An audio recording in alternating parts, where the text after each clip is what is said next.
तो और भयानक मामले पर नजर डालने जा रहे हैं। और आज हम बात करने वाले हैं काव्या मुकुल केस के बारे में। इस घटना की शुरुआत होती है मध्य प्रदेश के जाने माने शहरों में से एक, जबलपुर से। यह सिविल लाइंस थाना क्षेत्र के अंतर्गत रेलवे मिलेनियम कॉलोनी है। यहां मुख्य रूप से रेलवे में काम करने वाले कर्मचारी रहते हैं अपने परिवार के साथ। सरकारी क्वार्टर्स बने हुए हैं। इसी जगह आरबी थर्ड बाई 364 के फ्लैट में एक फैमिली रहा करती थी। इसमें थे घर के मुखिया राजकुमार विश्वकर्मा, इनकी 16-17 साल की बेटी काव्या विश्वकर्मा और 7-8 साल का बेटा तनिष्क विश्वकर्मा। बस यही 3 लोग थे। जो राजकुमार की पत्नी थी और दोनों बच्चों की मां थी, आरती विश्वकर्मा, वह मई 2023 में दुनिया छोड़कर चली गई थी। निधन हो गया था। उस दौरान ये लोग पूरी फैमिली और रिश्तेदारों के साथ जम्मू घूमने के लिए गए थे। वहां कटरा इलाके में आरती की अचानक तबीयत खराब हो गई थी, जिसके बाद हार्ट अटैक से उनका देहांत हो गया था। यह परिवार मूल रूप से एमपी के नर्मदापुरम के पिपरिया इलाके का रहने वाला था, लेकिन जबलपुर में रहता था। पिता राजकुमार विश्वकर्मा रेलवे विभाग में कार्यालय अधीक्षक थे। इनकी पोस्टिंग जबलपुर में थी। बच्चे भी यहीं पर रहकर पढ़ाई कर रहे थे। मां की मृत्यु ने पिता को काफी ज्यादा दुखी कर दिया था। बच्चे भी बहुत दुखी थे। यहां जबलपुर में तो राजकुमार को रोज सुबह 9-10 बजे ड्यूटी पर जाना पड़ता था, फिर शाम को 6 बजे के करीब घर पर लौटते थे। बच्चे भी स्कूल से आने के बाद घर पर अकेले रहते थे। कहीं अकेले रहकर मां की याद में बच्चे परेशान न हों, अकेला महसूस न करें, इसलिए पिता ने इन्हें पिपरिया भेज दिया था। खुद भी छुट्टी लेकर वहीं पर चले गए थे। वहां पर भरा पूरा परिवार था। जॉइंट फैमिली थी। दादा दादी, चाचा चाची, कजन, भाई बहन सभी लोग थे।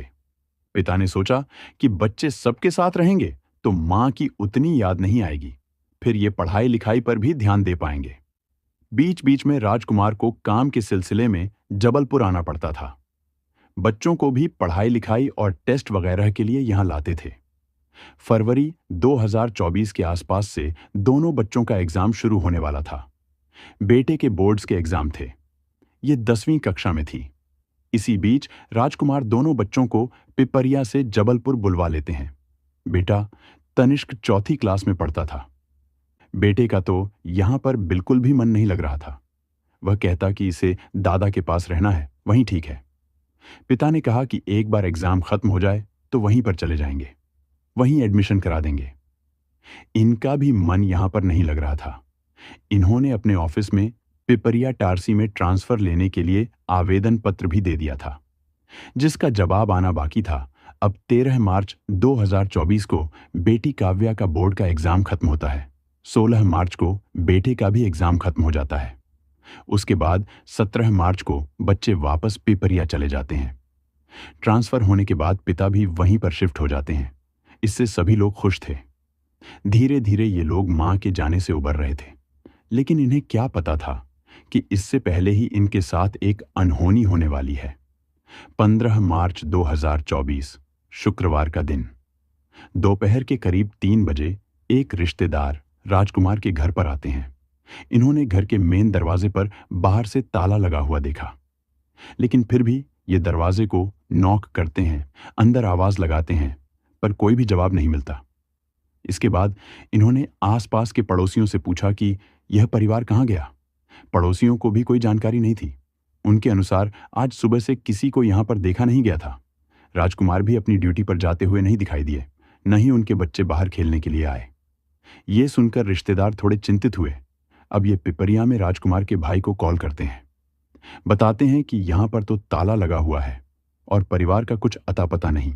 दरअसल इसी 3 बजे के आसपास पिपरिया में रहने वाली एक लड़की ने अपने व्हाट्सएप पर राजकुमार के नंबर से आया हुआ एक मैसेज देखा था।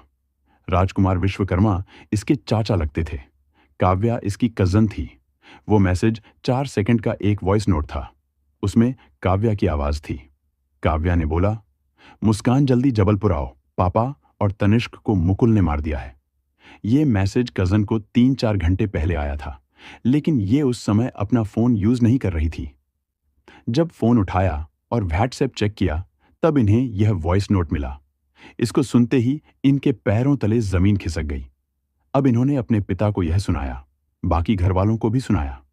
सभी लोग इसे सुनकर घबरा जाते हैं। पिपरिया से जबलपुर लगभग 235 किलोमीटर दूर है। वहां पहुंचने में कम से कम 4 घंटे लग जाते हैं। इतना टाइम नहीं था जाने के लिए। फौरन कजन के पिता ने जबलपुर में रहने वाले अपने एक जानने वाले को कॉल किया। उनसे कहा कि राजकुमार के घर पर जाकर चेक कीजिए। ऐसी ऐसी बात है। जिसके बाद ही वह रिश्तेदार यहां घर पर आते हैं। बंद ताला देखने के बाद इन्होंने पिपरिया में कॉल करके इसके बारे में बताया। फिर हुआ कि पुलिस को बुलाइए और ताला तोड़कर अंदर जाइए। रिश्तेदार ऐसा ही करते हैं। इन्होंने सिविल लाइंस पुलिस स्टेशन में सूचना दी। थोड़ी ही देर में लोकल पुलिस और रेलवे पुलिस भी दोनों कॉलोनी में आते हैं। सबकी मौजूदगी में घर के मेन एंट्रेंस का ताला तोड़ा गया।